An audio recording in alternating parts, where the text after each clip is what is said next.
જય શ્રી કૃષ્ણ મિત્રો, આજના પવન દિવસે ગીતા જયંતિના ઉજાસથી આપણા હૃદયને પ્રકાશિત કરવા માટે આજે આપણે બધા અહીં એકત્ર થયા છીએ. ભગવાન શ્રી કૃષ્ણએ કહ્યું છે, ગીતા જ્ઞાનમ લોચનમ ગીતા જીવનમ. જ્ઞાન એ આંખ છે અને ગીતા એ જીવનનું માર્ગદર્શન. સાચું કહ્યું. આ ગીતા જયંતિનો કાર્યક્રમ માત્ર ધાર્મિક નહીં, પરંતુ જીવનને સાચી દિશા આપતું પ્રેરણા સ્ત્રોત છે. ચાલો તો આજના આ પાવન કાર્યક્રમની શરૂઆત કરીએ. દરેક આરતીમાં ભક્તિનો સુગંધ હોય છે અને દિલને શાંતિ આપવાનો ચમત્કાર હોય છે. હવે આપણે મ્યુઝિક સિસ્ટમ દ્વારા ગીતા આરતી ભાવપૂર્વક સાંભળીશું અને સાથે સાથ પુરાવીશું. આરતી સાંભળીએ, સાથે આવડતું તો બોલજો.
अपनों कर दीजिए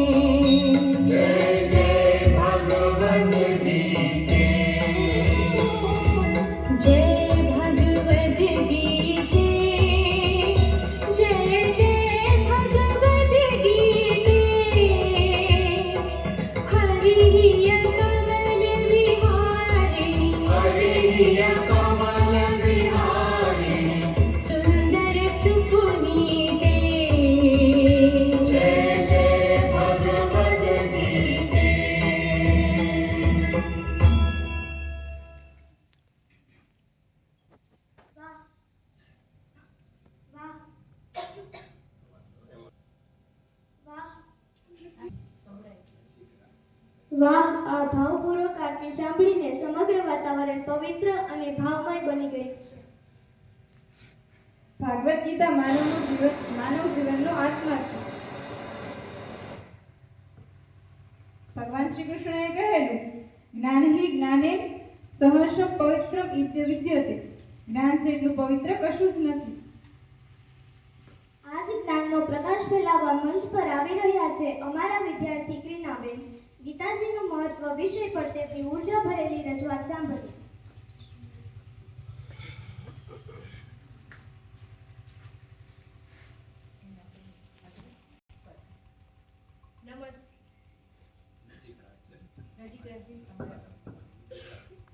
નમસ્કાર.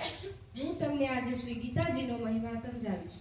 ખરેખર તો શ્રીમદ ભગવદ્ ગીતાના મહાત્મ્યનું વર્ણન કરવાનું કોઈનામાં સામર્થ્ય નથી, કારણ કે આ એક ઘણો રહસ્યમય ગ્રંથ છે. આમાં સકળ વેદોના સારનો સંગ્રહ કરી લેવામાં આવ્યો છે.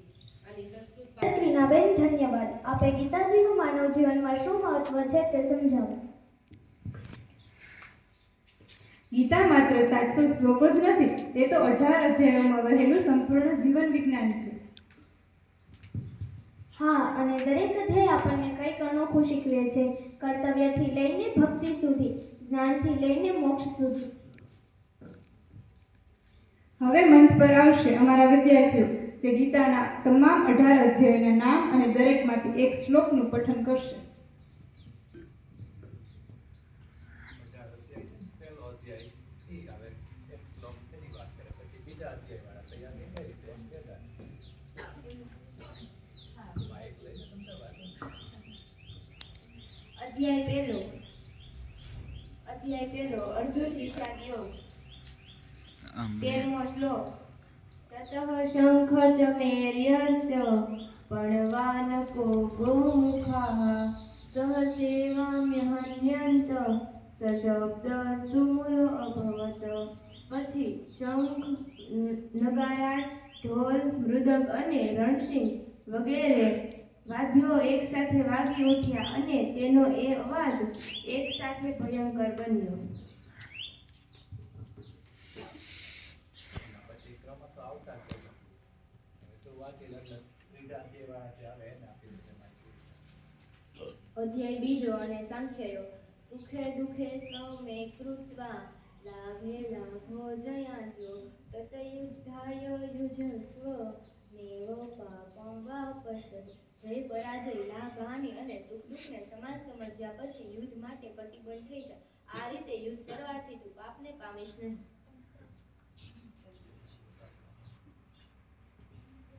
અધ્યાય ત્રીજો અને કર્મયોગ અને શ્લોક 19. તસ્માદ સંકત સતત કાર્ય કર્મ સમાચાર આશક્તો ભયાચરણ કર્મ પરમ આપનોતિ.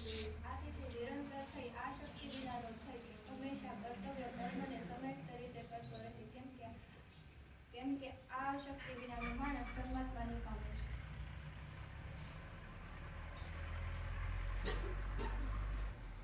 અધ્યાય ચોથો શ્લોક 7મો. યદા યદા હિ ધર્મસ્ય ગ્લાનિર્ભવતિ ભારત અભ્યુત્થાનમ અધર્મસ્ય તદાત્મન સૃજામ્યહં. જ્યારે જ્યારે ધર્મની હાનિ થાય છે અને અધર્મનો ઉદય થાય છે, ત્યારે ત્યારે હું મારી જાતને પ્રગટ કરું છું.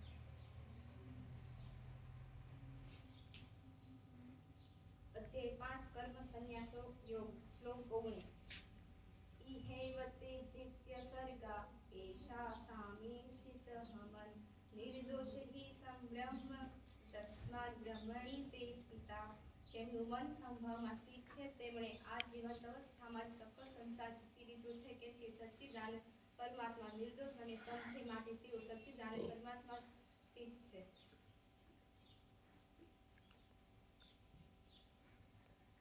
અધ્યાય 6. ધ્યાન યોગ આત્મસંયમ યોગ. ચિત્તાત્મનઃ પ્રશાંતસ્ય પરમાત્મા સમાહિતઃ શીતોષ્ણ સુખ દુઃખેષુ તથા માનાયમાન યોગ. જે બધા દ્વંદ્વથી પર છે તેમાં ભગવાન નિવાસ કરીને રહે છે.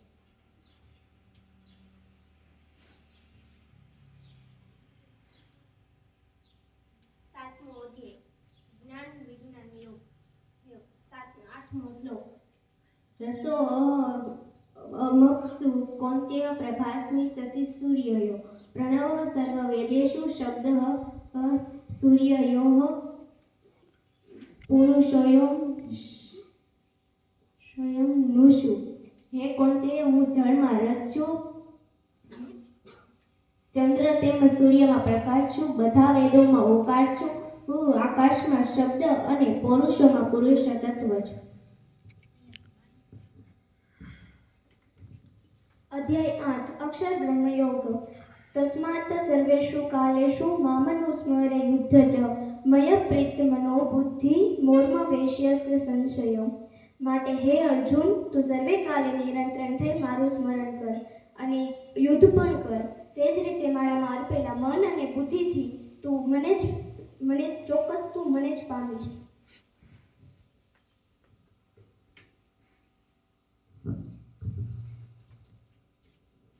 અધ્યાય 9 પરમ ગૃહ જ્ઞાન.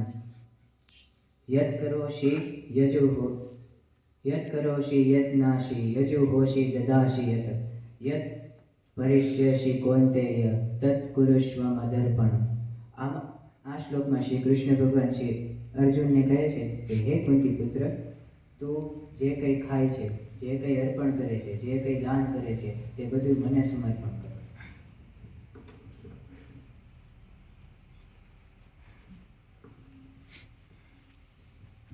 અધ્યાય 10 વિભૂતિઓ. માઇકો ચોરા કેટલા એમાં અવાજ આવે એમ? પવનઃ પવતામસ્મિ રામઃ સહસ્રભૃતામહં ચર્ષાણામ કરસ્વાસ્મિ સ્રોતસામસ્મિ જાહ્નવી. અનુવાદ: હું પાવન કરનારાઓમાં વાયુ અને શસ્ત્રધારીઓમાં શ્રી રામ છું, તથા માછલાઓમાં મગર છું અને નદીઓમાં શ્રી ભાગીરથી ગંગાજી છું.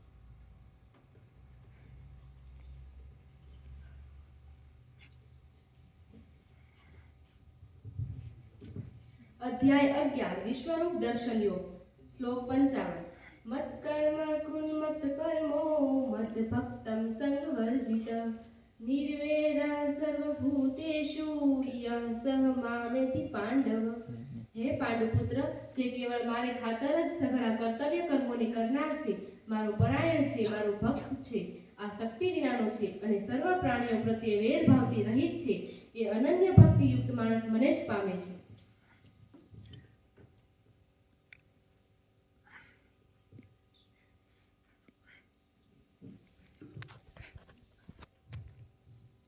અધ્યાય 12 ભક્તિયોગ. શ્લોક નંબર 8. મય્યેવ મન આધાત્સ મયિ બુદ્ધિ નિવેશય નિવશિષ્યસી મય્યેવ અત ઉર્ધ્વન સંશય. મારામાં મનને પરો અને મારામાં જ બુદ્ધિને જોડ, એ પછી તું જ મારામાં નિવાસ કરીશ, એમાં લેશ માત્ર સંશય નથી. અધ્યાય 13 ક્ષેત્ર ક્ષેત્રજ્ઞ વિભાગ યોગ. શ્લોક 33. યથા પ્રકાશયેતેહ કૃષ્ણં લોકમિમં રવિ ક્ષેત્રં ક્ષેત્રે તથા કૃષ્ણં પ્રકાશયતિ ભારત. હે ભારત, જેવી રીતે એક જ સૂર્યમાંથી આખાય બ્રહ્માંડને ઉજાડે છે, તેવી જ રીતે એક જ આત્મા એ આખાય ક્ષેત્રને ઉજાડે છે.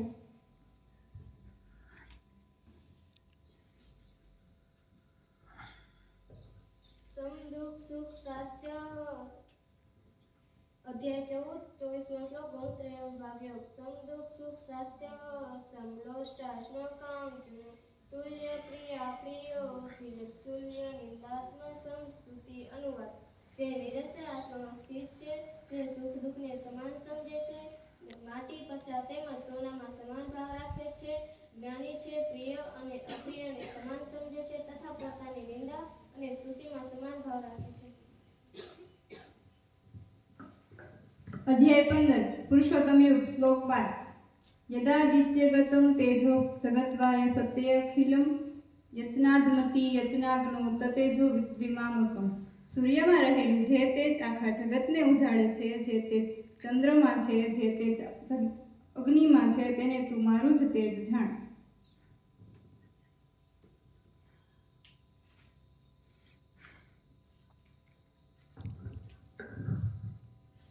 તસ્માत् શાસ્ત્ર પ્રમાણં તે કાર્યકારી વ્યવસ્થિતે જ્ઞાત્વા શાસ્ત્ર વિદ્યા નો કરત કર્મ કૃતિ મિહાંસી. આથી તારા માટે આ કર્તવ્ય અને અકર્તવ્ય વ્યવસ્થામાં શાસ્ત્ર જ પ્રમાણે છે. અને એમ જાણીને તારા માટે શાસ્ત્રવિધિ પ્રમાણે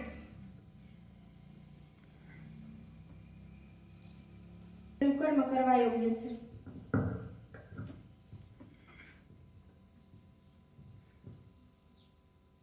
અદ્ભુત. આપણા મિત્રોએ સમગ્ર ગીતાજીનું પઠન શોર્ટ અને સ્વીટમાં કરી આપ્યું. અભિનંદન સૌને.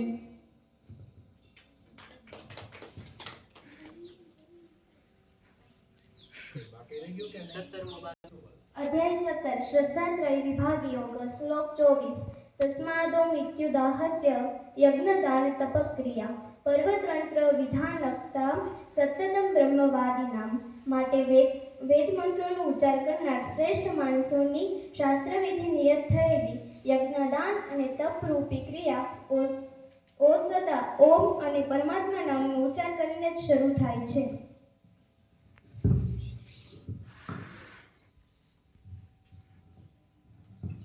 અધ્યાય 18 ઉપસંહાર ભક્તિ જ્ઞાન. ચેતસા સર્વકર્માણિ મયિ સંન્યત મત્પરઃ બુદ્ધિ યોગમ ઉપાશ્રિત્ય મચ્ચિત્તઃ સતતમ ભવ. આ શ્લોકમાં શ્રી કૃષ્ણ ભગવાન અર્જુનને કહે છે કે તું કોઈ પણ ભક્તિસભર કાર્ય કર, તેમાં મારું સ્મરણ કર.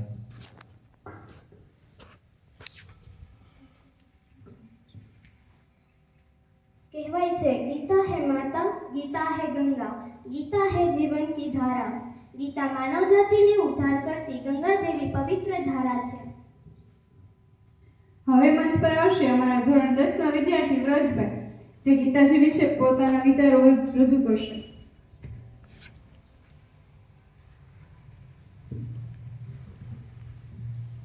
નમસ્તે પ્રિન્સિપાલ સાહેબ, ગુરુજનો, ભાઈઓ તથા બહેન.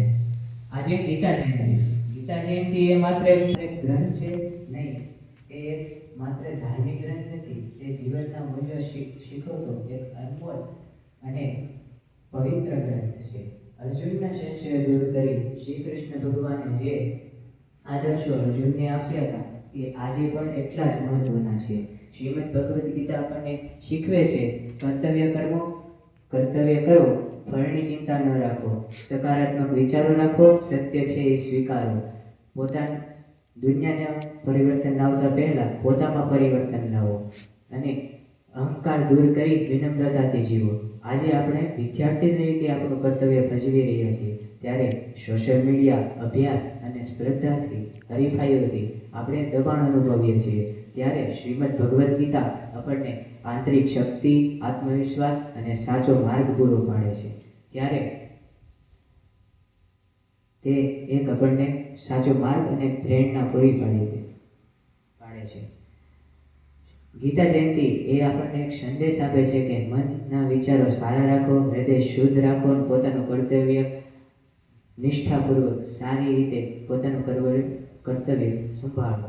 આજે આપણે એક દ્રઢ નિશ્ચય કરીએ કે શ્રીમદ ભગવદ્ ગીતાજીના જે આદર્શો છે તેને જીવનમાં ઉતારીએ અને સમાજ તથા રાષ્ટ્રને પોતાનું યોગદાન પૂરું પાડીએ. જય શ્રી કૃષ્ણ.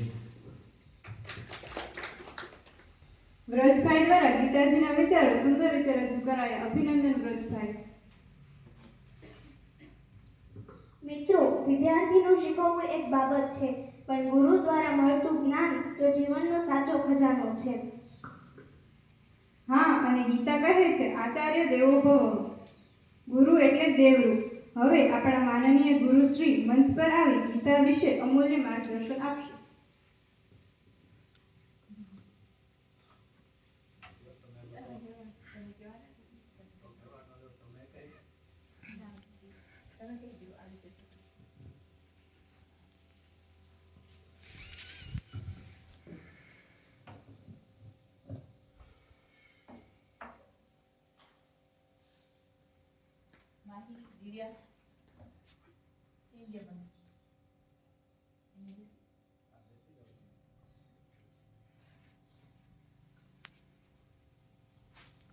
નમસ્કાર સૌને અને જય શ્રી કૃષ્ણ. જય શ્રી કૃષ્ણ બોલો.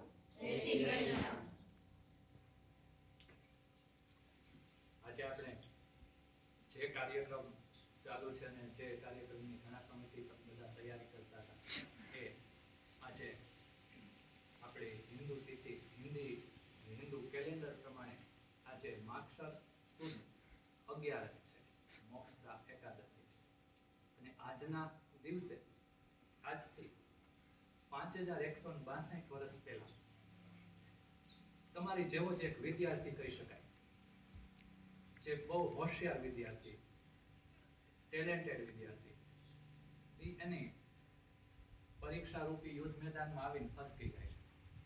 એને બધું આવડે છે પણ છતાંય નિરાશ થઈ જાય છે, હતાશ થઈ જાય છે અને છેલ્લી ક્ષણે એમ કહે છે કે હવે મારે યુદ્ધ નથી કરવું, મારે લડવું નથી. હથિયાર હેઠા મૂકી દે છે, પોતાનું શ્રેષ્ઠ ધનુષ છોડી દે છે હાથમાંથી. નિરાશ થઈ જાય છે, એન્ઝાયટી થઈ જાય છે, હતોત્સાહ થઈ જાય છે, જેમ આપણે ઘણી વાર થઈ જાય છે એવું. અને એ સમયે એમના માર્ગદર્શક, એમના ગાઈડ, એમના સારથી એવા ભગવાન શ્રી કૃષ્ણ, જે એમના શિષ્ય અર્જુન છે, એને એ હતાશામાંથી બહાર કાઢે છે. એ હતાશામાંથી બહાર કાઢવા માટે એ 700 શ્લોકો છે એનું બહુ રીતે, માર્મિક રીતે બધું સંભળાવે છે, ઉપદેશ આપે છે.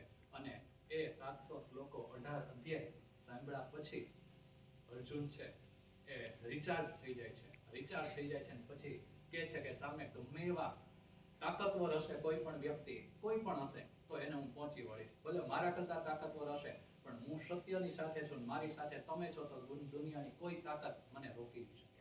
અને આ જે છે વાત કરી એ મહાભારતનું યુદ્ધ જે કુરુક્ષેત્રમાં લડાયું હતું. અને આજથી તમને હમણાં વાત કરી 5162 વર્ષ પહેલા જે અત્યારે આપણે 700 શ્લોકોમાંથી એક શ્લોક પસંદ કર્યા એ ખુદ પદ્મનાભ ભગવાન એના મુખારવિંદથી, એના મુખથી આ બધા શ્લોક વાત કરી અર્જુનને. અને અર્જુન આખો રિચાર્જ થઈ ગયો, એકદમ પાવરફુલ થઈ ગયો. ગીતાજી છે, હમણાં તમે બધા કહેતા હતા, વ્રજભાઈ કહેતા હતા, બહેનો કહેતા હતા કે એ માત્ર ઉપદેશ આપવા લાયક નથી પણ જીવનમાં ઉતારવા લાયક છે. આજથી 5000 વર્ષ પહેલાનું આ બધું છે ને એ પણ અત્યારે આ યુગમાં એટલું જ શાશ્વત છે ને એપ્લિકેબલ છે. અહીંયા યુદ્ધ છે ને એ એક સિમ્બોલ છે. લડાઈ છે, અર્જુન છે એ લડાઈ લડે છે, એક સિમ્બોલ છે. એકચ્યુઅલી શું છે કે આપણે બધાય છે ને આપણી લડાઈ લડતા હોય છે. તમે અહીંયા આવો છો તો તમારા મનમાં લડાઈ હશે. તમે બધી તૈયારી કરતા હશો, તમારા મનમાં પણ એક દ્વંદ ચાલતું છે, હું બોલી શકીશ કે નહીં, અહીંયા ભૂલાઈ જશે તો વચ્ચે શું થશે, પાકું થયું છે એમાં કંઈક ભૂલાઈ જશે તો શું થશે, આમ થશે તો શું થશે. પરીક્ષા ટાઈમમાં તમારે આવી બધી મનોવ્યથા ચાલતી હોય છે મનમાં. એ સિવાય રૂટીન દિવસોમાં આવતા હોય એમાં પણ થતું છે કે મોડું થઈ ગયું, ભીજાશે તો શું થશે, યુનિફોર્મ નથી કર્યો તો શું થાય, વગેરે વગેરે વગેરે ઘણું બધું. આ બધું આપણું માનસિક યુદ્ધ છે, દ્વંદ છે. એકબીજા સાથે આપણે કંઈક ને કંઈક કોન્ફ્લિક્ટ થતા હોય એ પણ આપણું આ એક પ્રકારનું યુદ્ધ છે. એટલે યુદ્ધ છે એ આવી જે ગેરસમજ છે અથવા આપણી નકારાત્મકતા છે એનો સિમ્બોલ છે મહાભારતની ભગવદ્ ગીતામાં. અને તેની સામે કેમ લડવું, આપણા મનની સામે કેમ લડવું, મનની નકારાત્મકતા સામે કેમ લડવું, પોઝિટિવિટી કેમ લાવવી, એ બધી પણ આપણને આ શીખવે છે. આમાંથી મુખ્ય 3 બાબત શીખવાડી છે. એક તો કર્તવ્ય પરાયણ થવું. હમણાં તમારામાં કોઈ શ્લોક બોલ્યો હતો, કર્મના તે રસ્તે માફેલ સુકરામ ચલે, કે કર્મ કરીએ. આપણે ભાગે આવેલું જે કાંઈ પણ કામ છે ને, કાર્ય છે ને, એ તને દિલથી કરવાનું, પૂરા દિલથી કરવાનું. કામ થઈ જાય પછી અપેક્ષા નહીં રાખવાની, ફળની અપેક્ષા નહીં રાખવાની, શું રિઝલ્ટ આવશે એની અપેક્ષા નહીં રાખવાની. ચાહે કોઈ પણ આવે, સફળતા મળે, નિષ્ફળતા મળે, લાભ થાય, હાનિ થાય, તમારામાંથી જ કોઈ શ્લોક બોલ્યું હતું કે લાભ થાય કે નુકસાન થાય, ગમે એ થાય પણ મેં જે કામ કર્યું એ તને અર્પણ કર્યું છે. એટલે કે જે આપણે કામ કરીએ તને દિલથી, પૂરા દિલથી કરીએ અને આખીરમાં એ બધું ભગવાનને ચરણ કરી દે, અર્પણ કરી દે, તો આપણને કોઈ કામ કરવામાં આનંદ જ આવશે, અંદરથી આનંદ આવશે. બીજી વસ્તુ આમાંથી ગીતાજીમાંથી એ શીખવા જેવી છે કે નકારાત્મકતા છે એની ઉપર અંકુશ મેળવવાનો, કંટ્રોલ કરો, નકારાત્મકતાને દૂર કરાવો, પોઝિટિવિટી લાવો આપણી લાઈફમાં અને મનોબળ રાખો. સેલ્ફ કોન્ફિડન્સ રાખો, આત્મશ્રદ્ધા રાખો. તમારામાંથી જ કોઈ એમાં પણ ક્યાંક બોલ્યો હતું, શ્રદ્ધાવાન લભતે લાભમ, એક એવો વાક્ય આવે છે ગીતાજી કરે કે આજે કોઈના ભાગે નથી આવ્યો કે તમે શ્રદ્ધા રાખશો ને તો તમને જ્ઞાન પણ મળશે ને બધું મળશે. પછી અહીંયા પણ માહીબેન બોલ્યા હતા કે ઉદ્ધારતે આત્માનમ આત્માનઃ, એમ કે છે કે તું છે ને એ જ તારો ઉદ્ધારક છો, તું જ તારો મિત્ર છે ને તું જ તારો શત્રુ છો. મીન્સ અર્જુનને એમ કે છે ભગવાન, એટલે કે આપણને બધાને એમ કે છે કે આપણે છે ને આપણે જ આપણા મિત્ર છે, બેસ્ટ ફ્રેન્ડ આપણી જાત છે, દુશ્મન તો એ આપણે જ છે. આપણી જાતના દુશ્મન પણ આપણે છે ને આપણા મિત્ર પણ આપણે છે. તમે કઈ રીતે થિંકિંગ કરો છો, કેમ વિચારો છો, એ પ્રમાણે આપણું મન છે ને જાય. તમે પોઝિટિવ રહો, ગમે એ વસ્તુને પોઝિટિવ રીતે લ્યો તો, અને એવા કમાન્ડ આપો આપણને, તો હંમેશા આપણું મન પોઝિટિવિટી તરફ જશે. નેગેટિવિટી દૂર રાખો અને જીવનમાં તમારી જાત ઉપર હંમેશા શ્રદ્ધા, આત્મવિશ્વાસ રાખો કે તમે આ કામ કરી શકશો, હું આ કામ કરી શકીશ. અને ભગવાનમાં શ્રદ્ધા રાખો, તમારી જાતમાં શ્રદ્ધા રાખો તો કોઈ કામ અશક્ય નથી. જસ્ટ થિંક, આપણે સૌથી પહેલા વિચાર વ્યક્ત કર્યો ત્યારે એમ તો 18 અધ્યાય છે, 18 શ્લોક છે, કેમ પાકું થશે, થઈ ગયું. કેટલું સરસ રીતે જાતમાં શ્રદ્ધા રાખો તો ઉપરવાળો ક્યાંક ને ક્યાંક આપણને મદદ કરશે. એટલે બધી વસ્તુ શક્ય છે જ્યારે આપણે આપણામાં શ્રદ્ધા રાખીએ ત્યારે.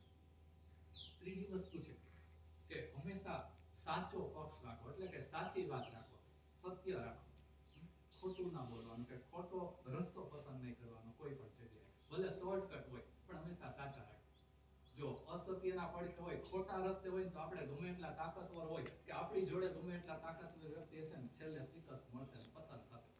કર્ણ એનું શ્રેષ્ઠ ઉદાહરણ છે. કર્ણ એકદમ સચોટ બાણાવાળી, અર્જુનને હંફાવી ગયો હતો, પણ અને બહુ દાનવીર પણ હતો. દાનવીર કર્ણ આપણે ઓળખીએ છીએ, એના જેવું દાનવીર કોઈ નથી. કેટલા બધા એનામાં સારી બાબત હતી.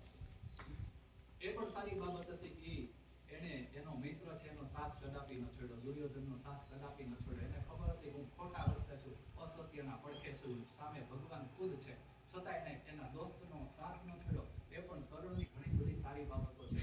પણ શું, કર્ણ એટલો તાકાતવર હતો પણ એ અસત્યના પડખે હતો, ખોટા રસ્તે હતો. તો છેલ્લે જો એને શિકસ્ત કરી. ભીષ્મ પિતામહ જેવું કોઈ યોદ્ધો હતો જ નહીં એમ કહેવાય છે ભારત વર્ષમાં. એવા ભીષ્મ પિતામહ બાણાવાળી હતા.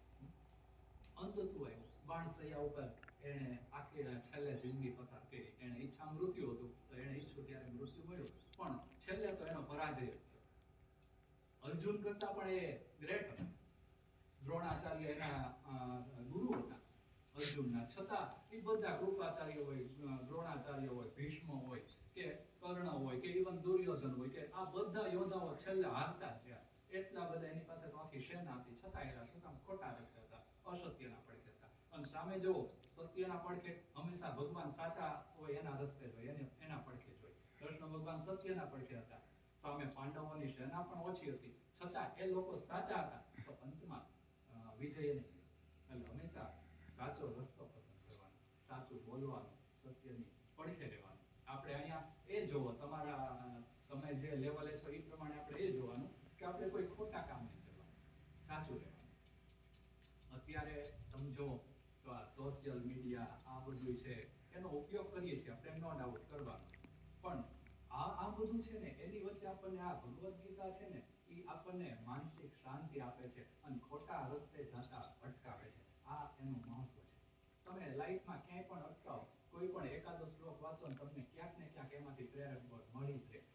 આપણે વાત નથી કરતા, દુનિયાના મોટા મોટા તત્વચિંતકોની વાત કરે છે. ખાલી આ ભગવદ્ ગીતા ઇન્ડિયા ભારત પૂરતું નથી, પણ દેશ વિદેશમાં કેટલી ભાષામાં તો આના અનુવાદ થયા છે. ફ્રેન્ચમાં, જર્મનમાં, પોલેન્ડની ભાષામાં કેટલી જગ્યાએ અનુવાદ થયા છે. વિચારો, એનામાં કંઈક એવું હશે તો જ આ બધું થયું હોય ને. વિદેશના લોકો શું કામ આટલું બધું વાંચે? એક બહુ પ્રખ્યાત તત્વચિંતક છે થોરો નામનો તત્વચિંતક છે. એ તો આના માટે ખૂબ એને આગળ લીધી ગીતા. અને એક ગેટે છે, એણે પણ આ ભગવદ્ ગીતાનું ખૂબ જ વાંચન કર્યું, લોકોમાં એના લોકોમાં પ્રચાર અને પ્રસાર કર્યો. એટલે કંઈક આમાં એવું તત્વ છે કે જે આ સમયે પણ શાશ્વત છે અને અત્યારે પણ એ ઉપયોગી થઈને એપ્લિકેબલ છે 21મી સદીના. તમે બધાએ જાજો ટાઈમ આપણે નથી લેવો. રીતે આયોજન કર્યું. સાથે સાથે તમે બધાએ તમારા ભાગે જે કાંઈ આવતું હતું એ બહુ સારામાં સારી રીતે કર્યું અને મોઢે કરીને તૈયાર કરીને આવ્યો. એસવી બેન તો અઠવાડિયાથી હતા નહીં, સીધા આજે જ આવવાના હતા અને આવતા હોય એનાથી જ પહેલો અધ્યાય સ્ટાર્ટ થયો, પહેલો અધ્યાય, અને છતાંય સરસ રીતે બોલી ગઈ. આપણે ધારીએ તો શું નથી થઈ શકતું એ આ ઉદાહરણ છે. આપણામાં કમિટમેન્ટ હોવું જોઈએ. આમાં ભગવદ્ ગીતા આપણને એ પણ શીખવે છે કે કમિટેડ બનો. કહી શકતી હતી બેન કે ભાઈ હું તો લગ્નમાં ગઈ છું, નથી આવવાની, બધું અનેક બહાના હતા. એટલે કોઈ પણ કામ કરો ને તો એ નહીં કરવા માટે અનેક બહાના હશે, પણ જો આપણે કરવું હોય ને તો તમે ઈચ્છો તો બધુંય થઈ શકે. આ એનું જ્વલંત ઉદાહરણ છે. બીજા બધા લોકોએ પણ એકદમ સરસ બોલ્યા. જે આપણને અપેક્ષા હતી એ પ્રમાણે તમે બધા જ 18 અધ્યાય જેના ભાગે જે શ્લોક આવ્યા હતા બધા સરસ રીતે બોલી ગયા. તો તમને બધાને ધન્યવાદ આપું છું. માહીબેન ને દિવ્યાબેન એને પણ એન્કરિંગ ચાલુ છે, હજી કરે છે અને એનો ઉત્સાહ ઘણા ટાઈમથી કહે છે કે મારે આમ કરવું છે, તેમ કરવું છે, અમને કંઈક આપો કામ. એટલે આ વખતે એમને ચાન્સ આપ્યો અને એને બહુ બખૂબી નિભાવ્યું, સરસ રીતે નિભાવ્યું. એને જે પ્રમાણે સૂચના આપતા ગયા એ સૂચના પ્રમાણે અહીંયા એ કામ કરે છે, દેખાડે છે. ધન્યવાદ તમને બંને બહેનોને પણ. બધા ભાઈઓ બહેનો આજે આવ્યા છો, બધા સાંભળો છો, તમને બધાને પણ ધન્યવાદ કહું છું. આપણા સ્ટાફ મિત્રો, બંને બહેનો, મેહુલભાઈ, તો એ લોકોએ ઘણા ટાઈમથી આ બધી આપણે તૈયારી કરતા હતા. માઇન્ડ વેલ, આ કોઈ છે ને સરકારી સ્પેશિયલ એક્શન આપણે આ ગીતા જયંતિ ઉજવી જ નથી. સરકારે પરિપત્ર નથી બહાર પાડ્યો આ તમે ઉજવો, નાના ફોટા પાડી મોકલો અને અહેવાલ મોકલો. જેમ બિરસા મુંડાની જન્મ જયંતિ હતી, આગળ બીજું બધું હતું, એ ફરજિયાત હતું કે એ કરવું જ પડે આપણે, અને એના ફોટા આ બધું કરવાનું હતું. આ ગીતા જયંતિમાં એવું ક્યાંય ફરજિયાત નહોતું. સરકારે પરિપત્ર બહાર નથી પાડ્યો કે તમે આ ઉજવો અને આના ફોટા પાડી મોકલો. આ બધું વોલેન્ટરી હતું, એટલે કે આપણી ઈચ્છાથી હતું. આમાં કોઈ પ્રેશર નહોતું. છતાંય તમે લોકોએ બધાએ બહુ સારી રીતે કર્યું, એટલે વિશેષ આનંદ થયો. એટલે બંને બહેનોને ધન્યવાદ, મેહુલભાઈને ધન્યવાદ, આખો આપણો સ્ટાફ પરિવાર, શાળા પરિવાર છે. તમે બધાએ સરસ સાથે ગીતા બનાવી દીધું, ઉજવણી બનાવી દીધું અને ચોક્કસ કૃષ્ણ ભગવાન આપણે બધાએ સારું કામ કર્યું છે તો એમના આશીષ તમને મળશે. છેલ્લે હું એટલું જ કહીશ ભાઈઓ બહેનો વિદ્યાર્થી મિત્રો કે તમારું જીવન છે, તમારો અભ્યાસ છે એકદમ જ્ઞાનથી પ્રકાશિત બને, સંસ્કારોથી સમૃદ્ધ બને અને તમે તમારા સપના, તમારા ધ્યેય સુધી પહોંચી શકો એવું ભગવાન કૃષ્ણ તમને હંમેશા સદા આશીષ આપે. અમારા બધા તરફથી તમને પણ બ્લેસિસ આપી છે. God bless you. જય શ્રી કૃષ્ણ.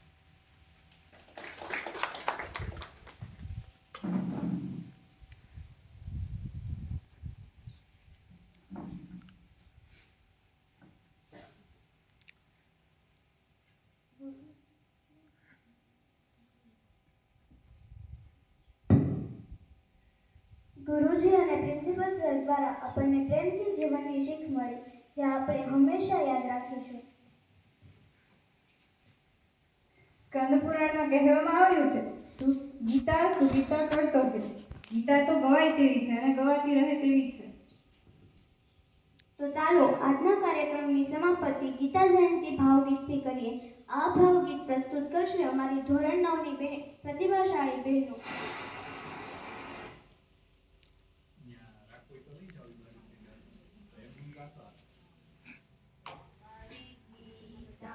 શરણે જાવું છે, મારે ગીત ગોવિંદનું ગાવું છે, મારે ઈશ સમર્પિત થાવું છે, મારે પ્રભુ કાર્ય કરી જાવું છે, મારે ગીતા શરણે જાવું છે, મારે ગીત ગોવિંદનું ગાવું છે, જે આનંદ ગીતા ગાવામાં ક્યાં મળશે મારા તારામાં, મારે ગીતા શરણે જાવું છે, મારે ગીત ગોવિંદનું ગાવું છે, મારે જ્ઞાન ગંગામાં નાવું છે, મારે ગીતામય બની જાવું છે,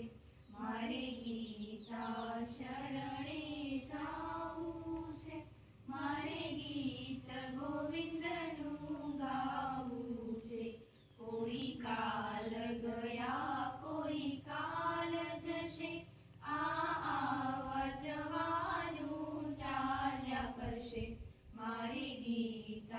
શરણે જાવું છે, મારે ગીત ગોવિંદનું ગાવું છે. હું રડતો રડતો આવેલો, મારે હસતા હસતા જાવું છે, મારે ગીતા શરણે જાવું છે, મારે ગીત ગોવિંદનું ગાવું છે. ના માયા મમતા લલચાવે, ના ભોગ જગતના ભરમાવે, મારે ગીતા શરણે જાવું છે, મારે ગીત ગોવિંદનું ગાવું છે, મારે અર્જુન અડીખમ થાવું છે, મારે યોગેશ્વરને ગમી જાવું છે, મારે ગીતા શરણે જાવું છે, મારે ગીત ગોવિંદનું ગાવું છે. ધોરણ 9 ની બહેનોએ સુંદર મજાનું ભાવગીત ગાઈને આપણું હૃદય ભાવમય કરી દીધું. અભિનંદન. ગીતા કહે છે, ઉદ્ધરેત આત્માના આત્માના, અર્થાત પોતે પોતાને ઉદ્ધારવું. ધન્યવાદ. આ જ સંદેશ આજના કાર્યક્રમને સૌજન્યપૂર્વક પૂર્ણ કરવા જઈ રહ્યા છીએ, ત્યારે આવતા વર્ષ સુધી ગીતાના પ્રકાશમાં જીવનને સુંદર બનાવીએ. ધન્યવાદ. જય શ્રી કૃષ્ણ. ગીતા આપણને ધર્મ શીખવે છે અને ધર્મ સાથે સૌથી મહાન છે રાષ્ટ્રધર્મ. કાર્યક્રમના અંતે હવે આપણે સૌ મળીને રાષ્ટ્રગીત ગાઈશું. તમામને વિનંતી છે કે કૃપા કરીને શ્રદ્ધાભેર ઊભા રહી રાષ્ટ્રગીતમાં સહભાગી થશો. રાષ્ટ્રગીત પૂરું થઈ જાય ને, એટલે ત્રણ વાર ભારત માતા કી જય, ભારત માતા કી આપણે બધા જય.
ભારત માતા કી જય.